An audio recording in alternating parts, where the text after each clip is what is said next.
తాకట్టులో ఉన్న బంగారం అమ్మాలనుకునే వారి ఇన్ఫర్మేషన్ ఇస్తే దాని వాల్యుయేషన్ బట్టి మీకు కమిషన్ కూడా ఇస్తుంది గోల్డ్ హబ్. నమస్తే, వెల్కమ్ టు మనం టీవీ. నేను వలి. జగన్ గారి మీద రాయి దాడి కేసుకు సంబంధించి ప్రస్తుతం ఒక అప్డేట్ మీకు ఇద్దామని చెప్పి ఇవాళ కెమెరా ముందుకు వచ్చాం. హైకోర్టు లాయర్ మధు శర్మ గారు ప్రస్తుతం నాతో పాటు ఉన్నారు. జగన్ మీద రాయితో దాడి చేసింది సతీష్ అని నిర్ధారించారు. సతీష్ను జడ్జి ముందు ప్రవేశపెట్టారు. 14 రోజుల జ్యుడిషియల్ రిమాండ్ విధించారు. అయితే ఆ రిమాండ్ రిపోర్టుకి సంబంధించిన రిపోర్ట్లో పేర్కొన్నటువంటి విషయం, sharp edged cement concrete stone అంటే కాంక్రీట్ రాయితో, అంటే పదునైనటువంటి కాంక్రీట్ రాయితో సతీష్ జగన్మోహన్ రెడ్డి గారి మీద దాడి చేశారని చెప్పి చాలా స్పష్టంగా చెప్పారు. సో ఇక్కడ మీకు నేను చూపిస్తాను. Cement concrete stone from his pocket. Yes, అతని జేబులోంచి ఈ కాంక్రీట్ స్టోన్ తీసుకొని బలంగా విసిరాడు. ముఖ్యమంత్రి జగన్మోహన్ రెడ్డి గారిని చంపాలనే ఉద్దేశంతో, హత్య చేయాలన్న ఉద్దేశంతో ఆయన ఈ కాంక్రీట్ స్టోన్ ఉపయోగించి దాడి చేశాడని చెప్తున్నారు. లాయర్ గారు, నా డౌటు, రాయితో దాడి చేసినప్పుడు దాన్ని జడ్జి గారికి చూపించాల్సిన అవసరం ఉందా లేదా? ఎస్, ఈ వస్తువుతో దాడి చేశాడు అని చెప్పాల్సిన అవసరం ఉందా లేదా? ఆ రుజువును చూపించాల్సిన అవసరం ఉందా లేదా? యూజువల్గా రిమాండ్ రిపోర్ట్లో క్రైమ్ సీన్ ఎలా జరిగింది, అతను అక్యూజ్డా కాదా, అతను దాడికి పాల్పడ్డా లేదా, అతను ఎలా ఇన్స్టిగేట్ చేయబడ్డారు, ఇలాంటివన్నీ రిమాండ్ రిపోర్ట్లో చేరుస్తారు. అతన్ని ఎందుకు రిమాండ్కి అడుగుతున్నారు అనే బలమైన కారణాలు ముందు చెప్తారు.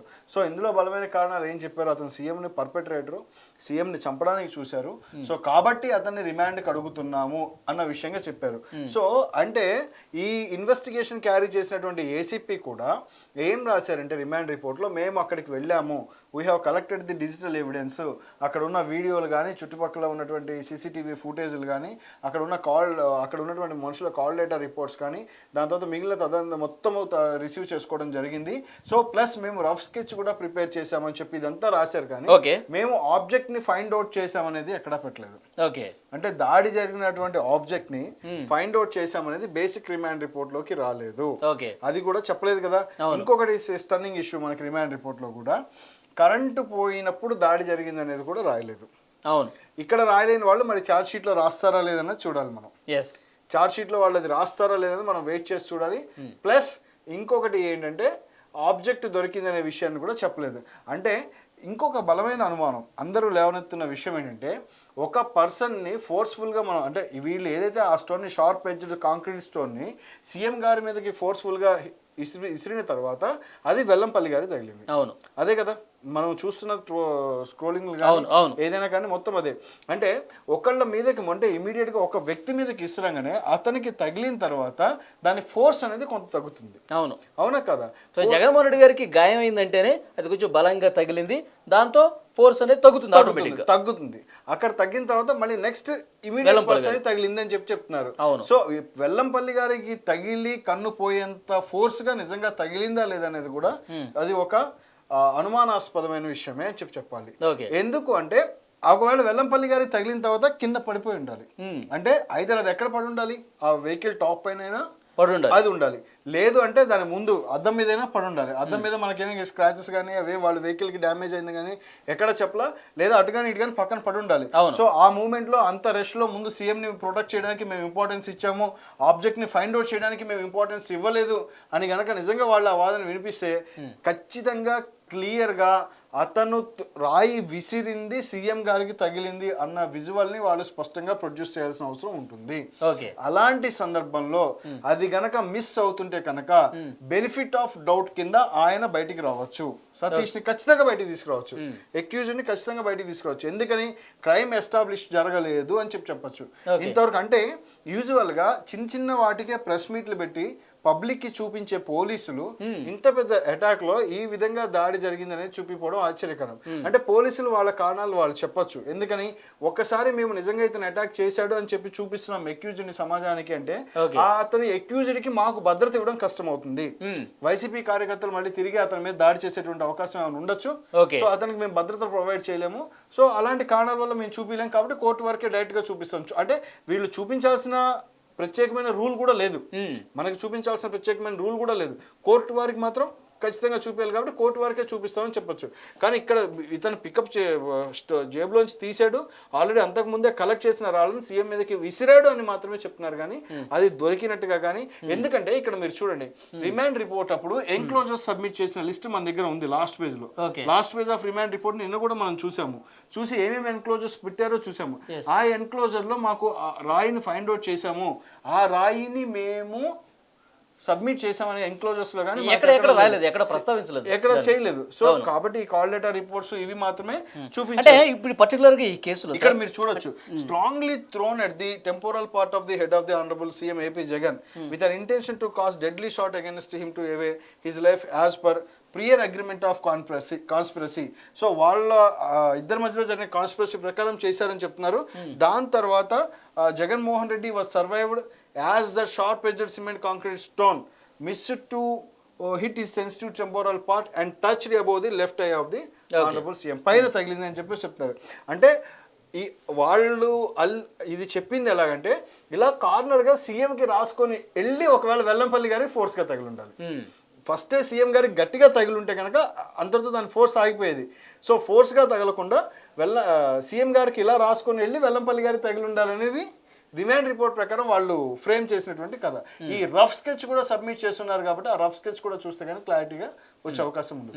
ఇంకొకటి మధు గారు, ఇప్పుడు ఆబ్జెక్ట్ ని కంపల్సరీగా మాకు చూపించాల్సిందే, దాంతోనే దాడి జరిగిందా లేదా నిర్ధారణకు రావాల్సిన అవసరం ఉందని చెప్పి జడ్జి ఒకవేళ చెప్తే ఏంటప్పుడు అది వీళ్ళ తరపున, అంటే ఇప్పుడు అక్యూజ్డ్ పర్సన్స్ ఉన్నారు కదా, వాళ్ళ తరపున వాళ్ళు ఎంగేజ్ చేసుకున్నటువంటి లాయర్ గారు ఎవరైతే ఉంటారో ఆయన ఖచ్చితంగా, అంటే వీళ్ళు సీన్ క్రియేట్ చేసినప్పుడు కానీ క్రైమ్ ని ఎస్టాబ్లిష్ చేయడానికి కానీ పోలీస్ వాళ్ళు ప్రాపర్ ఎవిడెన్స్ తాలేదు అని కనుక కోర్టు గారికి చూపిస్తే, అంటే ఇన్వెస్టిగేషన్ స్టిల్ క్యారీ అవుతుందని మాత్రం వాళ్ళు చెప్పారు. పర్టికులర్ ఈ కేసులో రాయి తేవాల్సిందే అనే అవకాశం ఉందా జడ్జి?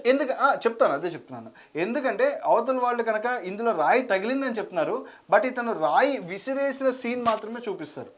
ఓకే, రాయి విసిరేసిన సీన్ చూపిస్తున్నారు అనుకోండి, ఇన్ కేసు రాయి విసిరేసిన సీన్ చూపిస్తే కనుక అది అంత దూరం వెళ్ళి తగిలే అవకాశం ఉందో లేదో కూడా చూడాల్సిన అవసరం ఉంటుంది. ఓకే, అవునా కదా, 100% చూడాలి. ఒకవేళ రాయి విసిరేస్తున్న విజువల్ మనకి కనపడింది, అది ఉన్నది, కోర్టు వారి ముందు ప్రొడ్యూస్ చేస్తాము అంటే కనుక ఆబ్జెక్ట్ ఉందా లేదా అని అప్పుడు అడుగుతారు. ఆబ్జెక్ట్ లేదు అంటే ఇతనే త్రో చేశాడు, సో దాని వల్ల తగిలే అవకాశం ఉంది అని చెప్పేసి వీళ్ళు చెప్పవచ్చు అనమాట. సో అంటే ఆ త్రో చేసిన స్టోన్ దొరికిందా లేదా అనేది కూడా స్టిల్ క్వశ్చన్. నాకు తెలిసి ఎక్కడ దొరికినట్టు కానీ వరకు పొందుపరచలేదు. ఇతను అంత ఫోర్స్ఫుల్ గా అంత దూరం విసిరేంత కెపాసిటీ ఉన్న వ్యక్తా కాదా అనేది కూడా it's so important thing here. Okay, so అంటే వీళ్ళ తరపున లాయర్ గారు అది ఖచ్చితంగా కోర్టు వారికి ప్రొడ్యూస్ చేయొచ్చు. వీళ్ళు ఒక స్టోరీ ఏమన్నా అల్లారా లేదా నిజంగానే ఇది జరిగిందా లేదా అనేది అప్పుడు చెప్తే గానీ బయటకు వస్తుంది. సో అంటే ఇది ఒకళ్ళు దాడి చేసిందే ఖచ్చితంగా, అదే ఒకే స్టోన్ ఇద్దరు తగిలిందని చెప్పి చెప్తున్నారు. సో అంటే ఇప్పుడు మనం క్లియర్ గా గమనించుకుంటే కనుక ఆ స్టోన్ దాడి చేసిన విధానంని మనం ఒక్కసారి అబ్జర్వ్ చేస్తే పక్క నుంచేనా అతను వెహికల్ పక్క నుంచి కొట్టాడు, కొంత దూరం ఉంది అని చెప్పేసి, అంటే ఆ ప్రకారం అంత ఫోర్స్ లో వచ్చి అంత సెన్సిటివ్ టెంపోరల్ పార్ట్ హిట్ అయ్యే అవకాశం లేదు. సో చాలా మంది సార్ ఇప్పుడు జగన్ గారికి దాకతాయిగా చేసిన పని అయ్యింటే కనుక, అంటే ఇప్పుడు రాయితో దాడి చేశారా, అసలు రాయి తగలలేదని చెప్పి కొంతమంది దీన్ని వ్యతిరేకిస్తూ ఉన్నారు ఈ రిమైండ్ రిపోర్ట్ ని. రాయితో అసలు దాడి చేయలేదు అని చెప్పేసి అంటే మరి ఇప్పుడు ఆ విజువల్ వాళ్ళు ప్రొడ్యూస్ చేయాలి కదా, కోర్టుకి విజువల్ ప్రొడ్యూస్ చేస్తుంటారు గౌరవ కోర్టు వారికి. అతను అక్కడ స్టోన్ పికప్ చేసినప్పటి నుంచి కానీ అంతకు ముందు అతను తిరిగాడా, రెక్కి నిర్వహించాడా లేదా, సీఎం గారు రావడానికన్నా ముందు 2 రోజుల ముందు ఆ ప్రాంతంలో తిరిగి రెక్కి నిర్వహించి సీఎం ఇక్కడ ఆగుతారు. ఎందుకంటే సీఎం షెడ్యూల్ కూడా మనం చూసాం, ప్లాన్ కూడా ముందు తెలిసింది, ఈ మీదుగా ఆయన బస్సు యాత్ర వస్తుంది అని చెప్పేసి చూసాం. రెక్కి నిర్వహించి ఖచ్చితంగా సీఎంని ఈ పాయింట్లో నేను హిట్ చేయొచ్చు అని ముందుగానే ప్రీ ప్లాన్డ్గా ఉన్నాడా, లేదా అనవసరంగా అతను ఏదో ఆకతాయిగా ఏదన్నా నిజంగా అక్కడ ఉన్నటువంటి రాళ్ళను పికప్ చేసుకున్న దానికి కూడా ఓన్లీ ఇంకొక క్వశ్చన్ కూడా చెప్తున్నాను. అతను రాయి పికప్ చేసుకున్న విజువల్ ఉండి పాకెట్లో పెట్టుకున్న విజువల్ ఉండి అతను త్రో చేసినటువంటి విజువల్ లేకపోయినా సరే అతను నిర్దోషి. ఒకవేళ రాయిని పికప్ చేసుకుంటూ ఉన్నాడు కానీ త్రో చేసేది లేదు ఇన్ కేస్ అది కూడా లేకపోయినా అతను నిర్దోషిగా చెప్పొచ్చు. ఎవరు త్రో చేసినట్టు? మరి జేబులో రాయి పెట్టుకున్నంత మాత్రాన అతను దోషి అని మనం చెప్పలేం కదా, కొట్టాడు అని మనం చెప్పలేం. రాయి జేబులో ఉన్నంత మాత్రాన కొట్టాడు అని చెప్పలేం. అయితే ఇక్కడ త్రో చేసే విజువల్ ఉంది కానీ జగన్మోహన్ రెడ్డి గారికి ఇట్లా వచ్చి ఇక్కడ నుదుటి మీద తగిలే విజువల్ చాలా వరకు కనపడలేదని చెప్తున్నారు. మన వీడియోలో చూస్తే కనుక కనపడలేదు అన్నప్పుడు అది ముఖ్యమంత్రి గారు జస్ట్ ఇట్లా అని చెప్పి అనుకున్న అది విజువల్ అటెంప్ట్ టు మర్డర్ అయ్యే ఛాన్సే లేదు అప్పుడు. అది ఖచ్చితంగా 307కి అట్రాక్ట్ అయ్యే అవకాశమే లేదు. అటెంప్ట్ టు మర్డర్ అయ్యే ఛాన్సే లేదు. ఖచ్చితంగా ఇతను విసిరిన రాయే తగిలాడు అన్న ఆధారం లేనప్పుడు అది అటెంప్ట్ టు మర్డర్ ఎలా అవుతుంది? ఓకే, ఎలా అవుతుంది? నిజంగా అది అటెంప్ట్ టు మర్డర్ అవడానికి అవకాశం లేదు ఖచ్చితంగా. ఎందుకంటే ఒక పార్ట్ అతనికి ఇంజురీ అయింది కూడా అవన్నీ గ్రీవియస్ హర్ట్ అట్రాక్ట్ చేసే సెక్షన్స్ ఇన్ కేస్ చెప్పాలి అంటే. షార్ప్ ఎడ్జ్డ్ వెపన్తో అసలు రాయితో ఇంతవరకు ఇన్నేళ్ళలో భారతదేశంలో మనం రాయి విసిరి షార్ప్ ఎడ్జెస్ తో ఇన్ని చూసాము, ఇంత వివిఐపి అటాక్స్ చూసాము, అవును ఇన్ని చూసాము. ఒక రాయి తగిలి వివిఐపిని చంపాలనుకున్నారు అన్నది మీరు ఒక్కసారి అంటే ఎవరైనా సరే ఒక సామాన్యుడైనా చదువుకోని వాడైనా సరే ఆలోచిస్తే ఈజీగా అర్థమయ్యే విషయం అండి. అంటే రాయితో చంపాలని అంటే ఆ ఉద్దేశం ఉంది అని చెప్పేసి పోలీసులు చెప్తున్నారు. ఉద్దేశం ఉంది, రాయితో చంపాలనే ఉద్దేశం అనేది గిల్టీ ఆఫ్ మైండ్ వీళ్ళు ఎస్టాబ్లిష్ అంటే ఆయనకు ఆ గిల్టీ ఉంది, అతను ఖచ్చితంగా చేయాలి అనుకుంటున్నాడే అది ఎస్టాబ్లిష్ చేయాలి అనుకుంటున్నారా ప్రజలను తప్పించడానికి? ఇప్పుడు నిజంగానే వెళ్తున్నప్పుడు ఆ రాయే పికప్ చేసుకుంటే అది చంపేంత అవ్వకపోవచ్చు, జస్ట్ అటాక్ అవ్వచ్చు. అటాక్ అనేది రాయితో చంపుతారా అనేది ఎంతవరకు అండి? రాయితో చంపాలి అంటే ఇంకొక మాట కూడా, అంటే ఒక స్టోన్ తోటి అయితే మనిషి ఈజీగా చనిపోరు, ఖచ్చితంగా కంటిన్యూషన్ ఆఫ్ అటాక్ ఉండాలి. అంటే మాబ్ లేదు, ఒక్కడే ఉన్నాడు, అది షార్ప్ ఎడ్జ్ ఉంది, దాని షార్ప్నెస్ ఎంతో మనకు తెలియదు. ఒక ఆబ్జెక్ట్ మాత్రం కన్నుకు మాత్రం పోయినట్టుగా ప్లాస్టర్ అయితే వేసి ఉంది. ఆయన ఆపరేషన్ జీజీఎస్లో తీసుకున్నారో ఏం తీసుకున్నారో అదంతా అయితే రిపోర్ట్లో ఉంది. బట్ కానీ 100% నేను అనుకున్నది అయితే మాత్రం వాళ్ళు రాయి అయితే ప్రొడ్యూస్ చేసి ఉండరు అనేది నా అనుమానం. రాయి అసలు ప్రొడ్యూస్ చేయలేదు, ఇది నా అనుమానం మాత్రమే. ప్రొడ్యూస్ చేయలేదు. వాళ్ళు ఇచ్చిన రిమాండ్ రిపోర్ట్ లో కావచ్చు రాయి దొరికింది, దేంతో దాడి చేశారు అనేది మాత్రం చెప్పగలుగుతున్నారు, కానీ ఆ రాయిని మాత్రం సీఎం గారికి దాడి చేశారు అంటే ఇంకొక విషయం కూడా ఇక్కడ అర్థం చేసుకోవాల్సింది. సీఎం ని అటాక్ చేసిన వెంటనే ఏ వస్తువుతో అటాక్ చేశారు అనేది కూడా అది బయటికి రావాలి కదా. అంతే అలర్ట్ అయిపోయి ఇమీడియట్ గా రావాలి కదా. అంటే పాసింగ్ అయిపోయిన తర్వాత అక్కడ నుంచి సీఎం వెహికల్లో వెళ్ళిపోయిన తర్వాత క్రౌడ్ వెళ్ళిపోయిన తర్వాత ఆ వస్తువు దొరుకుతుందా లేదా అనేది వెంటనే సెర్చ్ చేయాలి కదా. ఇన్ కేసు రాయి అనుకుందాం, అది ప్రైమరీ ఆబ్జెక్ట్, ప్రైమరీ డ్యూటీ అంతే, అది ఇన్వెస్టిగేషన్ ప్రైమరీ ప్రొసీజర్. అంతవరకు ఇమీడియట్గా ఆ ఏరియాని మొత్తం పబ్లిక్ క్రౌడ్ రాకుండా చేసి క్లోజ్ చేసేసి దాన్ని వాళ్ళు ఆపేసుకొని అక్కడ దొరుకుతుందా లేదని సెర్చ్ చేయాల్సిన బాధ్యత వీళ్ళదే కదండి. అవును, అది వాళ్ళదే కదా, ప్రైమరీ ప్రొసీజర్ ఆఫ్ ఇన్వెస్టిగేషన్ కదా. మరి ఆ ప్రైమరీ ప్రొసీజర్ ఫాలో అయ్యారా? ఎందుకని దొరకలేదు? సార్ రాయిని వీళ్ళు కనిపెట్టలేకపోయారు, ఏంటి అప్పుడు పరిస్థితి? రాయిని వీళ్ళు కనిపెట్టలేకపోయారు. నిజంగా రాయిని వీళ్ళు కనిపెట్టలేకపోయినా అతను కంప్లీట్ గా త్రో చేసింది వెహికల్ మీద ప్రూవ్ లేకపోయినా నిజంగా 100% ఇతను బెనిఫిట్ ఆఫ్ డౌట్ కింద 307 నుంచి బయటికి రావచ్చు. అది బెనిఫిట్ ఆఫ్ డౌటే అవుతుంది. అంటే అతనికి డౌట్, అతన్ని జస్ట్ డౌట్ మీదే ఉన్నాడు అతను. సో వాళ్ళు పూర్తి స్థాయిలో ప్రూవ్ చేయట్లేదు. బెనిఫిట్ ఆఫ్ అంటే ఆ డౌట్ నుంచి తను లాపడేటువంటి అవకాశం ఉంది. అంటే ఇప్పుడు in case benefit of doubt కింద రిలీజ్ అయితే గనక ఫ్యూచర్ లో వాళ్ళకి మళ్ళీ రాయి దొరుకుతాయి. ఏమన్నా ఒకవేళ ఏమో చెప్పలేము, మళ్ళీ దొరికిందని చెప్తారేమో. ఫ్యూచర్ లో రాయి దొరికితే అప్పుడు మళ్ళీ తీసుకెళ్లి లోపల పెట్టచ్చు. ఇప్పుడు ఫర్ ఎగ్జాంపుల్ ఏదో ఒక రాయిని తీసుకుని ఇప్పుడు జడ్జి గారు రాయి అడిగారు, చాలా మంది ఇప్పుడు సిమెంట్ కాంక్రీట్ స్టోన్ అని చెప్పేసి అంటున్నాం అని చెప్పి జస్ట్ రిమాండ్ రిపోర్ట్లో పేర్కొన్నారు. ఆ రాయిని తీసుకురావాలి అనుకున్నప్పుడు అది దొరకనప్పుడు వేరే ఒక రాయిని తీసుకొచ్చి దీంతోనే దాడి చేశాడని చూపించినప్పుడు ఏంటి దానికి ఆధారం ఏంటి, ఎట్లా ఇన్వెస్టిగేట్ చేసే అది కొంత రీసెర్చ్ ప్రొసీజర్. అంటే దీన్ని ఎలా చెప్పుకోవాలంటే నిజంగా వాళ్ళు వేరేదే పెట్టారు, రీప్లేస్ ఏదన్నా లేదు అక్కడ ఇంకోటి తెద్దామని చెప్పి ఉన్నానుకుంటే ఇప్పుడు అతను వీళ్ళు పాకెట్లోంచి తీశారని చెప్తున్నారు. పాకెట్లోని తీసా అనేది ఇతరిచ్చిన స్టేట్మెంట్, ఆ కన్ఫెషన్ లేదా వీళ్ళు విజువల్స్లో చూసిందా? First point. సో వాళ్ళు నిజంగా విజువల్ ఇతను ఇచ్చిన స్టేట్మెంట్ అయితే జడ్జి గారి ముందు మళ్ళీ అతను ఏం చెప్తాడనేంత వరకు మనం వెయిట్ చేయాల్సింది. పోలీసులకు ఇచ్చిన స్టేట్మెంట్ వాలంటరీగా ఇచ్చిన స్టేట్మెంట్ అని పైన రాశాడు. మీరు చూస్తే ఇందులో సెకండ్ పేరాలో రిపోర్ట్ లో వాలంటరీగా అతను చెప్పారని చెప్పేసి చెప్తున్నారు. సో వాలంటరీగా ఇచ్చిన స్టేట్మెంట్ అంటున్నారు కాబట్టి ఇది జడ్జి గారి ముందు వెళ్ళి యాక్సెప్ట్ చేసేంత వరకు చూడాలి. సో ఇతను నిజంగా ఇతనే స్టోన్ పికప్ చేసి ఉంటే గనక ఆ విజువల్ ని వాళ్ళు చెప్పాల్సింది. ఆ స్టోన్ ని విసిరినప్పుడు స్టోన్ ఎలా ఉందనేది మనకి ఈజీగా తెలుస్తుంది. సిసిటీవీ రికార్డులైనా ఆ విజువల్ అయినా అది క్లియర్ గా మనకి తెలుస్తుంది. ఇప్పుడు జడ్జి ముందు కూడా ఇతను నేనే విసిరాను అని చెప్పాడు. అది సెల్ఫ్ ఇంక్రిమినేటింగ్. అతను నేనే తప్పు చేశాను అనుకున్నప్పుడు దాన్ని ఎవరు కాపాడు? ఏ ఆధారాలతో పని లేదు. అంటే ఇతను సెల్ఫ్ తను బలవంతంగా ఇతన్ని ఒప్పించి అంటే ఒక విషయం వలి గారు అవకాశం ఉంది అక్కడ. ఒకవేళ వీళ్ళు బలవంతం పెట్టినా తనకి జడ్జి గారి ముందు నిజం చెప్పడానికి అవకాశం ఉంది. భయం అనేది అట్లాగే కొనసాగి బలవంతం పెడుతున్నారని కనుక అతను జడ్జి గారి ముందు చెప్తే ఇవాళ అది సెన్సేషన్ అవుతుంది. 100% సెన్సేషన్ అవుతుంది కదా. అతని ఫ్యామిలీని నిజంగా టచ్ చేయలేరు ఎవరు. అంటే మీ ఫ్యామిలీని ఇచ్చేస్తాం వచ్చేస్తాం 100 మాట్లాడేవాళ్ళు ఇంత సెన్సేషన్ అయిపోయాక ఏ చిన్న దాడి జరిగినా అంటే ఆ ఫ్యామిలీకి చిన్న గీత గీసుకున్నా అనుమానం ఎవరి వైపు వెళ్తుంది? అవును, ఖచ్చితంగా అనుమానం ఎవరి వైపు వెళ్తుంది? అంటే ఇలాంటి భయాలు ముందు వాళ్ళకి పోగొట్టాలి. నిజంగానే వాళ్ళు ఫోర్స్ఫుల్గా ఒప్పిస్తున్నారు అనుకున్నప్పుడు ఆ భయాలను పోగొడితే వాళ్ళు ఖచ్చితంగా ముందు వస్తారు. వాళ్ళ తరపున ఉన్నటువంటి అడ్వకేట్ ఎవరైనా సరే ఈ వాళ్ళకి చెప్పి మీరు బలవంతంగా ఒప్పుకోవాల్సిన అవసరం లేదు, బలవంతంగా 10 ఏళ్ళు ఉండాలి. ఇప్పుడు అనవసరంగా 10 years పాపం అతను ఇన్నేళ్ళు జైల్లో మగడబట్టి ఇట్స్ నాట్ ఎ జోక్ అండి. అవును. సో ఇంతకుముందు సార్ చాలా కేసుల్లో మనం చూస్తాం, ఇప్పుడు ఒక వ్యక్తి మరొక వ్యక్తి మీద దాడి చేసినప్పుడు దేంతో దాడి చేశాడా, కర్రతో దాడి చేశాడా, కత్తితో దాడి చేశాడా, రాయితో దాడి చేశాడా, సో దాన్ని సబ్మిట్ చేయాల్సిన అవసరం చాలా స్పష్టంగా ఉంటుంది. సో ఈ కేసులో మాత్రం అది కనిపించట్లేదు. అంటే వీళ్ళు ఇక్కడ ఏం చెప్పొచ్చు అంటే వీళ్ళకి ఇంకొక అవకాశం కూడా ఉంది. అంటే అంత మాబ్ అంత గ్రూప్లో మేము ఆ ఆబ్జెక్ట్ని ఫైండ్ అవుట్ చేయలేకపోయాం, ఆ రాయిని ఫైండ్ అవుట్ చేయలేకపోయామని చెప్పొచ్చు. కానీ ఫైండ్ అవుట్ చేయలేకపోయానా కానీ అది ఫైండ్ అవుట్ చేయలేకపోవడం గల కారణాలు కూడా చెప్పాల్సి ఉంటుంది. ఎందుకంటే ఆబ్జెక్ట్ని ఎవరైనా హైడ్ చేశారా? అన్ని విజువల్స్లో కనపడ్డప్పుడు ఆ రాయి విసిరినప్పుడు రాయి ఎక్కడ పడింది అనేది కూడా తెలుస్తుంది కదా, ఈజీగా తెలుస్తుంది. తెలిసినప్పుడు దాన్ని ఎవరైనా హైడ్ చేశారా, దాన్ని ఎవరైనా దాచిపెట్టారా, దూరంగా విసిరా కింద ఉన్న రాయిని ఎవరైనా తీసేసి జరిపారా, ఇవి కూడా కనిపిస్తాయి కదా. అంత కలెక్ట్ చేసిన వాళ్ళు అది కూడా కనిపిస్తారు కదా.